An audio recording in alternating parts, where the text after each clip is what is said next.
D'abord, je suis très content parce que, comme je le disais, ça fait quelques mois que je travaille d'arrache-pied sur ce projet avec, en liaison directe avec le président de la République.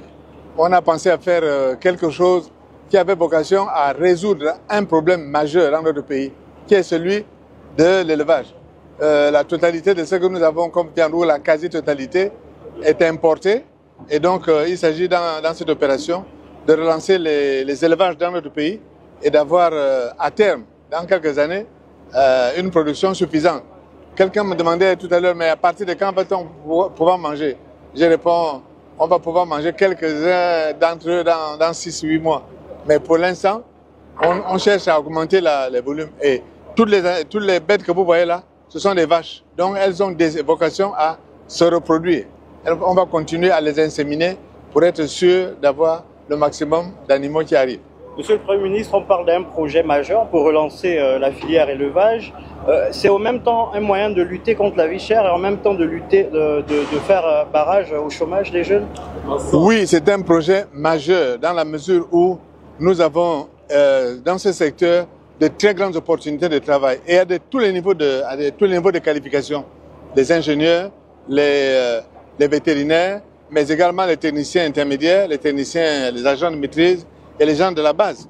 Tout le monde peut trouver du travail là-dedans. Par exemple, vous voyez les animaux qui sont là. Beaucoup comme ce sont des vaches, elles vont toutes produire du lait.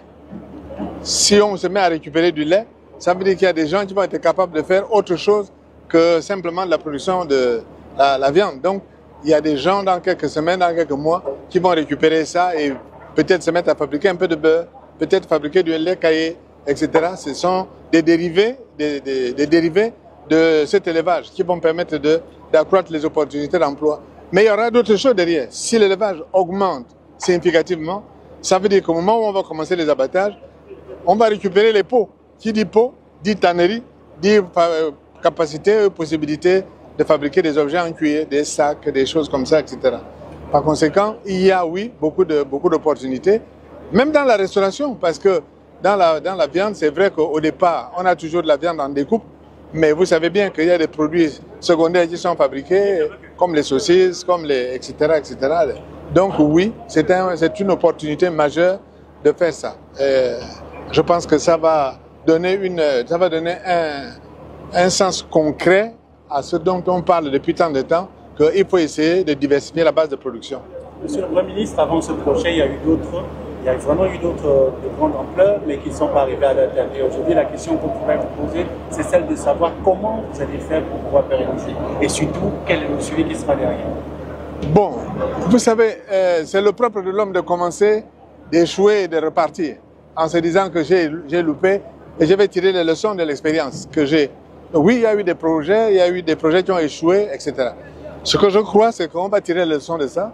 Par exemple, je voudrais promouvoir dans ce projet des éleveurs individuels qui vont s'installer en privé, qui vont recevoir en crédit les animaux pour pouvoir se trouver à la tête d'un cheptel et d'être capable de rembourser ce cheptel, non pas en argent, mais en bêtes qui naissent. Si vous donnez 20 bêtes à quelqu'un, eh bien, l'année d'après, il va commencer à avoir des veaux, et dans les veaux, il peut rembourser 2, et puis l'année d'après 2, et ainsi de suite, jusqu'à ce qu'on arrive à une période où il a remboursé la totalité des animaux qu'il a reçus. Donc, la première chose, le premier objectif, c'est d'essayer d'avoir un appui très important pour que ce soit des privés, des jeunes Gabonais et des Gabonaises qui s'installent pour faire ça. La deuxième chose, c'est qu'il faut, je crois, s'appuyer sur un modèle économique sérieux. Un modèle économique sérieux, ça veut dire qu'il faut qu'on voit comment les gens peuvent gagner de l'argent, avoir un revenu qui s'étale dans le temps et qui soit acceptable, qui permet de convaincre les gens que ça vaut la peine de s'impliquer là-dedans. Monsieur le Premier ministre, est-ce que c'est un projet lancé par le gouvernement gabonais ou bien c'est en partenariat avec un pays ou une organisation? Non, c'est un projet gabonais. J'ai expliqué tout à l'heure qu'il y a 1 an et demi, quand le CTRI a pris le pouvoir, on a trouvé des sommes d'argent qui traînaient à gauche et à droite, n'est-ce pas? Et chacun a vu qu'on m'avait remis un chèque de 7 milliards 200 millions. OK? Et donc, avec le président, on s'est concerté. Le président a pensé qu'il était bon, peut-être de faire quelque chose d'utile qui serve à tout le pays. Et donc, on pourrait se souvenir comme ayant été le produit de ce qui a été de l'argent qui traînait, qui avait été mal utilisé. Donc, voilà le projet. On finance ça à fonds propres gabonais. Il n'y a pas un prêt, c'est de l'argent. C'est tout l'argent qu'on avait remis. Pour l'instant, le projet est financé avec ça. Monsieur le Premier ministre, en regardant la dernière question, vous avez choisi le Brésil, on aurait pu choisir par exemple le Tchad ou bien le Niger qui sont des producteurs bovins. La plupart de ces gens-là utilisent des bœufs qui sont soit des bossus zébus, mais qui ne sont pas adaptés à la trypanosomiase, soit qui sont des ndamas, qui sont de plus petite taille. Quand vous regardez ici, vous voyez que ce sont des zébus, donc des animaux qui sont plus gros, qui ont une bosse derrière, sauf que le Brésil a fait des efforts très importants sur le plan de la lutte contre la maladie, et donc ces animaux sont normalement résistants à la trypanosomiase. C'est pour ça que nous sommes allés chercher vers le Brésil et pas vers les autres. Et puis, quand vous regardez en volume, bon, je pense que vous voyez que ce sont des animaux qui vont faire entre 700, 800, voire même 1 tonne en viande. Par conséquent, par rapport aux ndamas qui font entre 400 et 500 kilos, nous avons un avantage par bête d'aller chercher des animaux qui sont beaucoup plus costauds. Quel est le message que vous lancez aux jeunes Gabonais qui vous regardent à l'arrière-pays, justement avec ce projet qui vient d'être lancé?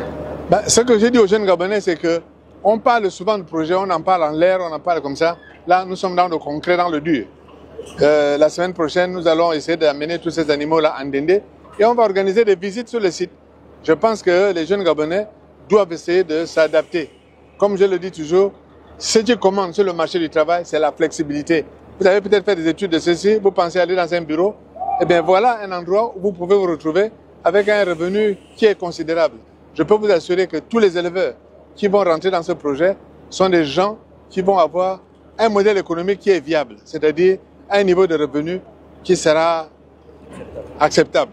Merci. Monsieur le Premier ministre. Merci. Merci.